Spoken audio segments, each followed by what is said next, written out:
Tutu, it's time.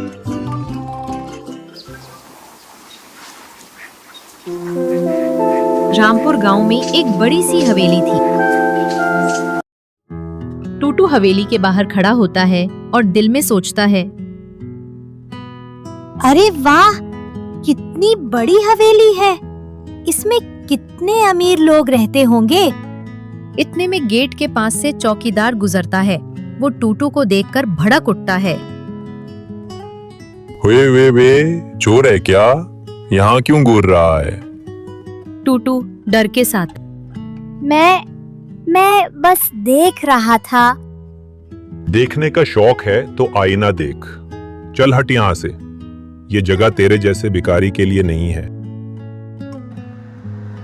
इसी लम्हे एक बड़ी सी कार आकर रुकती है। उसमें से हवेली के मालिक का बेटा आर्यन बाहर आता है। उसके साफ सुथरे कपड़े जूते चमक रहे हैं, कंधे पर बस्ता। चौकीदार बोला, आर्यन बाबू, आइए आइए, आपका इंतजार हो रहा था। आर्यन बड़े गुरूर से, जल्दी गेट खोलो, देर हो रही है। चौकीदार दौड़कर पूरा गेट खोलता है। आर्यन अंदर चला जाता है। टूटू हसरत भरी निगाहों से उसे देखता रह जाता है। टूटू आहिस्ता से खुद से कहता है, एक दिन मैं भी कुछ बन के दिखाऊंगा। ये दुनिया मुझे ऐसे नहीं भगाएगी। टूटू का बाप गुस्से में, ये लड़का सारा दिन आवारा फिरता है, न पढ़ाई न लिखाई। हम तो हवेली के नौकर हैं और यही इसका नसीब है। क्यों हर वक्त इसे कोसते रहते हो? देखना, मेरा बेटा एक दिन बड़ा आदमी बनेगा। बड़ा आदमी? ये गंदा सा कपड़ों वाला लड़का? ये हमारे जैसे मजदूर का बेटा है। ये आसमान छुएगा। गुर्बत जुर्म नहीं, लेकिन ख्वाब छोड़ देना सबसे बड़ा जुर्म है। मैं अपने बेटे को ख्वाब देखने से नहीं रोकूंगी। टूटू खामोशी से अपनी माँ के पास आता है और हवेली का सारा वाकया सुनाता है। बेटा, हवेली के गेट पर जो जिल्लत सहनी पड़ी, उसे याद रखना। यही तेरी मेहनत का ईंधन बनेगी। माँ, मैं वादा करता हूँ, मैं पढ़ूंगा, आगे बढ़ूंगा, सबको दिखाऊंगा कि गरीब का बेटा भी कुछ बन सकता है। दूसरी तरफ हवेली में जश्न का माहौल है। हवेली को खूबसूरत फूलों से सजाया जा रहा था। आर्यन के इर्द गिर्द सब लोग जमा हो जाते हैं और बड़े मालिक फखर से कहते हैं, आज हमारा बेटा आर्यन अमेरिका जा रहा है। वो पढ़ाई करेगा, बड़ा बनेगा, हमारा खानदान और ऊंचा होगा। मुबारक हो बड़े मालिक, मुबारक हो। दूसरी तरफ टूटू अपनी किताबें लेकर पढ़ाई कर रहा है और उसकी माँ पास आती है। बेटा, थक गए हो? थोड़ा आराम कर लो। नहीं माँ, अभी नहीं। मैं जब तक ये सबक याद न कर लूं, मुझे सुकून नहीं मिलेगा। ठीक है बेटा, देखना एक दिन मेरा बेटा बहुत बड़ा बनेगा। अगली सुबह बड़े मालिक का बेटा आर्यन पढ़ने के लिए अमेरिका चला जाता है और टूटू अपने ख्वाब पूरे करने के लिए शहर चला जाता है। 10 साल गुजर जाने के बाद आर्यन अमेरिका की रंगीनियों में खो जाता है। दूसरी तरफ टूटू अपने वकालत के इम्तिहान की तैयारी कर रहा होता है। आर्यन क्लब में बैठा अपने दोस्तों के साथ शराब पी रहा होता है। आर्यन, कल इम्तिहान है। कुछ तैयारी की है या हमेशा की तरह टाइम पास? इम्तिहान को छोड़ो भाई, जिंदगी का असल मजा ये है शराब, डांस और दोस्त। लेकिन आर्यन, तुम्हारे अब्बा ने कहा था कि तुम्हें अमेरिका भेजने का मकसद है पढ़ाई, न कि ये सब। अब्बा के ख्वाब, अब्बा को ही मुबारक हो। मुझे अपनी जिंदगी जीनी है। मैं आजाद हूँ, किसी के उसूल नहीं मानूंगा। आर्यन ये सब कहते हुए झूमते हुए डांस फ्लोर की तरफ जाने लगता है। अरे यार, ये लड़का अपनी तबाही खुद कर रहा है। अगर ऐसे ही चला तो कुछ साल में बर्बाद हो जाएगा। हाँ यार, तू ठीक कह रहा है। अभी तो पैसे हैं ना, इसीलिए परवाह नहीं। जब सब खत्म होगा तब अकल आएगी। कुछ कुछ माह गुजर जाने के बाद आर्यन के हालात बुरी तरह खराब हो जाते हैं। इतने में फोन की घंटी बजती है। आर्यन फोन उठाता है और दूसरी तरफ यूनिवर्सिटी का प्रिंसिपल होता है। हेलो। मिस्टर आर्यन, आपकी फीस कई माह से जमा नहीं हुई। अगर अगले हफ्ते तक अदायगी न की तो आपका नाम खारिज कर दिया जाएगा। जी प्रिंसिपल साहब, मैं कुछ करता हूँ। फोन बंद होने के बाद आर्यन मायूस होकर बैठ जाता है और आर्यन की आंखों में आंसू होते हैं और दिल में सोच रहा होता है, मैं सोचता था जिंदगी का मजा यही है, लेकिन हकीकत में ये सब जहर था।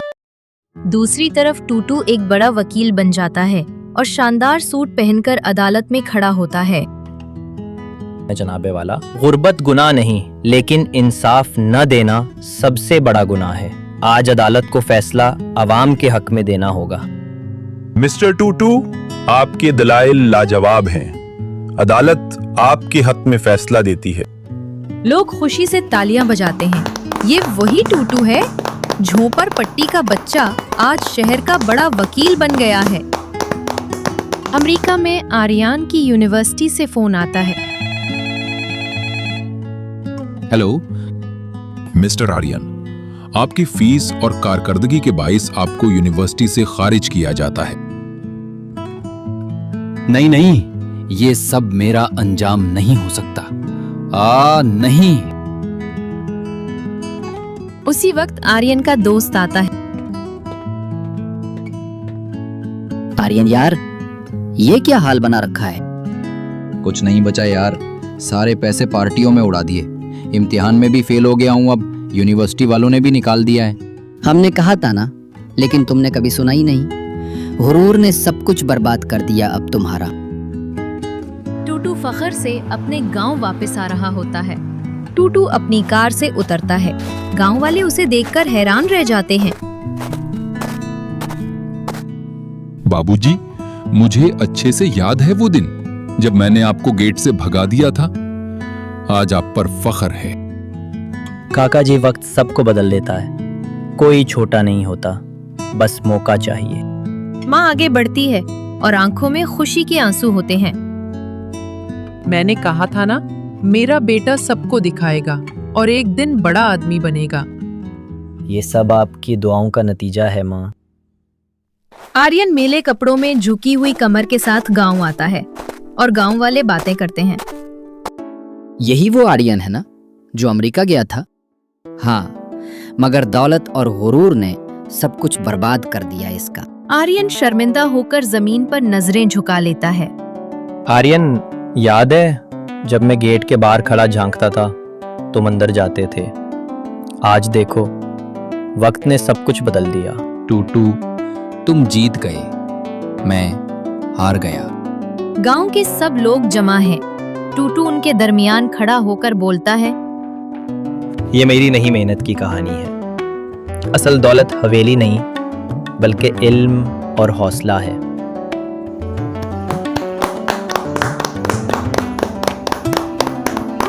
मैं वही लड़का हूँ जो कभी उस हवेली के गेट से झांकता था और चौकीदार मुझे डांट कर भगा देता था। मैं वही लड़का हूँ जिसके कपड़ों पर पैबंद थे, जिसके पास जूते तक नहीं थे, लेकिन माँ ने कहा था गुर्बत जुर्म नहीं, ख्वाब छोड़ देना जुर्म है। और आज मैं अपनी माँ के ख्वाब को हकीकत बनाकर आपके सामने खड़ा हूँ। मुझमे में खड़ी माँ के आंसू रुकने का नाम नहीं लेते और वो दिल में सोचती है, मेरा बेटा जिसे सब कमजोर समझते थे, आज सबके लिए मिसाल बन गया। याद रखो, अगर ख्वाब बड़े हों और मेहनत सच्ची हो तो झोपड़ पट्टी का बच्चा भी आसमान छू सकता है, और अगर गुरूर आंखों पर पट्टी बांध दे तो हवेली का शहजादा भी जमीन पर आ गिरता है।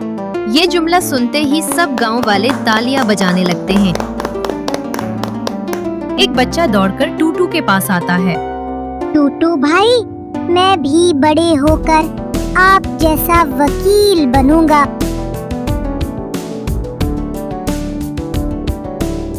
तो दोस्तों, कैसी लगी आपको ये कहानी? अपनी राय कमेंट्स में जरूर बताएं। और हाँ, हमारी मेहनत की हौसला अफजाई के लिए वीडियो को लाइक और शेयर करें। साथ ही चैनल को सब्सक्राइब करके बेल आइकॉन को भी दबा दें ताकि नई कहानी सबसे पहले आप तक पहुंचे।